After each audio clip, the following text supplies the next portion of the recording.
Hey Craig, I was just going over some of editing earlier. I was just removing some of the uhs, the pauses that I had in my talking. I realized that it's really effective for the ripple delete method for when editing footage of like talking or just video footage, because the target or the goal to remove is to remove those spaces. So identifying, oh, here's an let's just say if that was a part where I said let's take that out, and here's a spot where I paused, let's take that out. So identifying it, see that, identifying it and removing it is the goal of the ripple delete. We're removing things, where in my case I'm not trying to delete it. I'm not trying to delete things. I'm trying to find things to keep, because most of the project is unnecessary. Whereas in the other circumstance where I'm actually talking, like right now, if I were to go in and edit this footage as I'm talking, the majority of the footage is important and necessary. So I'm only looking for small pieces of unnecessary pieces, pauses, breaks, uhs, things like that. So if I'm coming in here, I'll find something like this pane over right here, and I'd like to keep it.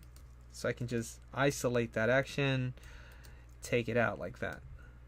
Say if I had to go way past it, losing my spot and saying, okay, here's something I'd like to keep. Let's just isolate that. So let's say, for example, if that wasn't the case, say I was going to use the ripple delete. Now I know that there's an action over here, right? I'm going to come over here, look for that action. There's something I want to, that's an important piece of information right here. I'd have to go to the beginning of it and go back, section it off this way and delete it.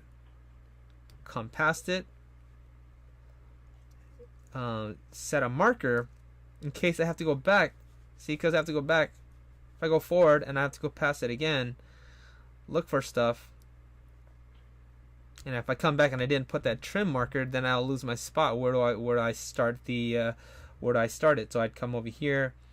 I can do it this way, and I'd either have to find, if I didn't have a marker, then I'd have to find where to stop it. But since I do, I can just click over here, like, as you know, just click like that and then remove it this way. So I'm playing with larger areas, uninteresting parts that I have to remove.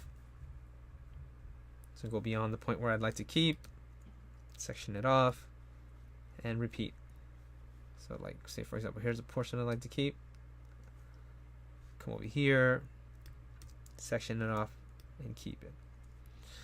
So I think, again, the important thing is that it just depends on what kind of project you're working on. So if you're working on a project like mine where you have like 10,000 actions, where you're trying to keep and isolate those actions, then deleting out areas is working indirectly. And I'm trying to approach it in a way where I can actually just work directly and just pick off those little chunks and just remove them. Hopefully that made sense. It's two different types of workflows for two different types of projects. Okay, so thanks a lot, you guys. Thanks for listening, and take care.